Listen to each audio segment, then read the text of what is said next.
A banker picked up the phone. The order was simple. Cancel every pending loan to China. Within hours, $78 billion in global financing vanished, crippling Beijing's access to foreign capital. But Washington missed the deeper risk. Those same loans anchored America's bond markets. And when the financial supports collapse, it's not just rivals that fall. It's the architect itself. Is America's financial war with China already being lost? In April 2025, a single decision sparked a tremor across global markets. Scott Bessent ordered a major international lender to immediately cancel all pending loans to Chinese state-linked companies, according to Bloomberg insiders. On the surface, it was framed as a tactical blow in America's intensifying financial war. But the underlying numbers tell a more fragile story. China still holds $859 billion in U.S. Treasuries. Treasury Department, March 2025. And despite Washington's trade crackdown, Beijing quietly bought $18 billion more in January alone. As U.S. debt surges past $36 trillion and 10-year yields touch 4.5%, Federal Reserve data, pulling this lever risks far more than Chinese liquidity. It risks detonating the very bond market propping up America's economy. And if China accelerates its treasury dumping plan, leaked by the South China Morning Post last month, the first casualty won't be Beijing, it'll be Wall Street. But why would Bessent risk a domestic collapse to squeeze China now, unless he knows something the markets don't? When President Trump unveiled his $9 trillion tax reform package in February 2025, Wall Street cheered and then panicked. While the Congressional Budget Office projected an immediate 1.8% GDP boost in 2025, Moody's Analytics warned the move could spike U.S. deficits by $2.3 trillion annually, pushing total federal debt to GDP above 140% by 2028. Already, 30-year mortgage rates have blown past 8.1%, freezing housing markets from Atlanta to Phoenix, according to National Association of Realtors, March 2025. More ominously, Fitch Ratings placed U.S. sovereign debt on negative watch, citing unsustainable fiscal trajectories accelerated by Trump's cuts.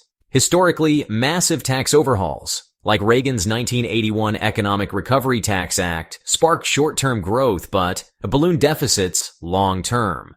If history repeats, the administration's bid to fortify the U.S. against China might collapse under its own weight before Beijing ever fires a shot.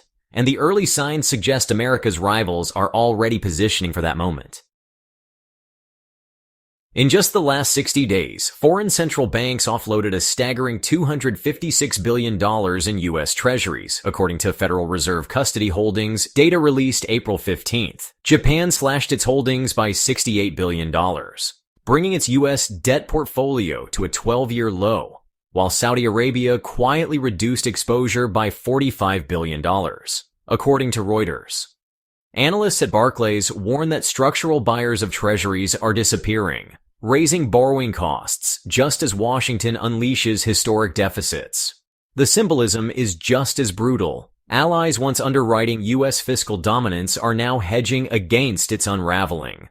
In a single week last March, the Yuan surpassed the dollar as the most used currency for Chinese cross-border transactions, according to PBOC data, signaling a psychological and economic shift. Once global confidence fractures, it rarely mends quickly. America is learning that in real time. And the most dangerous part? Where that fleeing capital is now quietly landing. China, sensing the fractures, wasted no time exploiting them. In the first quarter of 2025, global purchases of Chinese government bonds surged 41% year over year, led by sovereign funds from the Gulf, ASEAN, and even segments of Europe, according to Standard Chartered, April 2025. The People's Bank of China now offers 5.8% yields on 10-year digital yuan bonds, outpacing U.S. Treasuries and with no looming inflation threat attached. Ironically, Washington's strategy to isolate China financially has accelerated Beijing's rise as a credible alternative for global capital. As Fitch's head of emerging markets research, James McCormick, noted last month, China is increasingly seen not just as a trade giant, but as a bond market safe haven in a world awash with American debt risk. If bond flows dictate geopolitical gravity, and historically they do, America may already be losing a quieter, bloodless war. And Beijing's next innovation is even more radical and far harder for Washington to counter.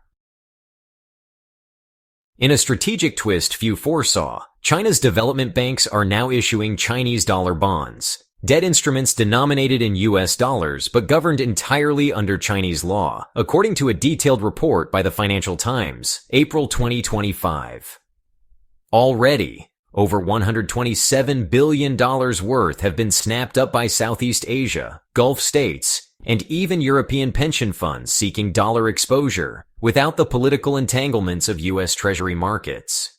This move brilliantly flips the script. Beijing leverages global dollar demand while weakening Washington's control over dollar liquidity.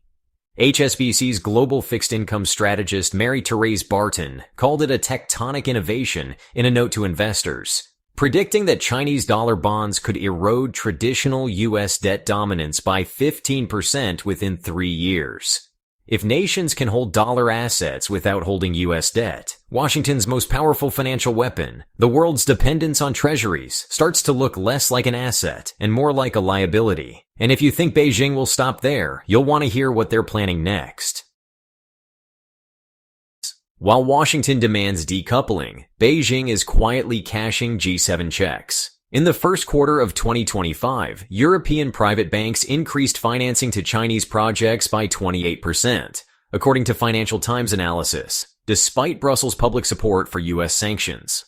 HSBC, BNP Paribas, and Deutsche Bank collectively underwrote over $43 billion in Chinese infrastructure and green energy bonds, money that's fueling China's next wave of industrial expansion.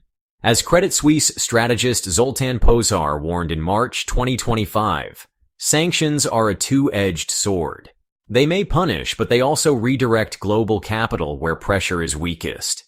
Beijing's Belt and Road Reboot, funded partly with Western cash, now reaches 73 nations, up from 66 just 2 years ago. The irony is brutal. America pressures allies to isolate China, but the pipelines of G7 money are building the very empire Washington fears. And Beijing's next move could weaponize that momentum in ways Washington hasn't even gamed out yet. Inside sources reported by Reuters reveal Scott Bessent is leaning hard on the Asian Development Bank, or ADB, to freeze new lending to Chinese-affiliated projects, aiming to choke Beijing's access to multilateral cash. The ADB, historically cautious, had approved nearly $10 billion in loans to China-linked ventures between 2021 and 2024, often under the radar. Now, Bessent's strategy is clear. If private lenders hesitate, multilaterals must be compelled to starve China's strategic sectors, particularly energy and tech. But ADB's own 2025 governance report highlights a risk. Cutting China off could fracture the institution's funding base itself, as Beijing remains its second largest shareholder after Japan. Financial historian Liaquat Ahmed warned at a Brookings panel in April that weaponizing multilaterals risks eroding their credibility fast. Washington's gamble here isn't just high stakes, it's existential. And Beijing, ever pragmatic, may already have its counterpunch in motion. The real danger isn't just Beijing's immediate response. It's the structural traps it has been laying for years. According to Bloomberg Intelligence, China has finalized new bilateral lending frameworks with Saudi Arabia, Indonesia, and Brazil, totaling over $120 billion outside Western institutions. Simultaneously, Beijing has begun restricting rare earth exports, critical to semiconductors and EV batteries, following the Ministry of Commerce's announcement in March that gallium and germanium licenses would be severely limited for foreign buyers. If loan cuts escalate, retaliation could leap into critical materials, food supply chains, and tech manufacturing. Historian Niall Ferguson warned last month. The West mistook China's patience for passivity. Retaliation won't be loud. It'll be lethal and cumulative. If Bessent's plan backfires, the U.S. won't just face loan defaults. It could face supply shocks across industries overnight. And the clock isn't just ticking, it's accelerating. Some analysts believe America has already crossed the point of no return. Global direct investment into China rose 9.7% year over year in the first quarter of 2025, according to China's Ministry of Commerce, defying U.S. decoupling efforts. While U.S. inbound FDI fell 14% according to BEA data from March 2025. At the same time, the yuan accounted for 5.8% of global SWIFT payments in March, double its share in early 2022. Mohammed El-Arian bluntly told Bloomberg TV this month, "Once a critical mass of global capital moves east, reversing it isn't just difficult, it's structurally impossible. America's bond market remains dominant for now. But history shows reserve currencies don't collapse overnight. They erode, transaction by transaction, bond by bond, decade by decade. If Beijing has built even a semi-credible alternative network, the US may already be fighting gravity. And if you think Besant's loan gambit is the final battle, the next stage is even darker." Because behind closed doors in Beijing, something far more ambitious is taking shape. A fully operational yuan-based global payment system, backed not by promises, but by commodities. Saudi oil, Brazilian soybeans, Indonesian nickel, all priced not in dollars, but in Beijing's new architecture, and if it launches successfully. The financial war won't just reshape trade routes. It could erase America's leverage from global markets. Permanently. We're glad you're enjoying this video. Please like and subscribe. Check out another video that is now on your screen.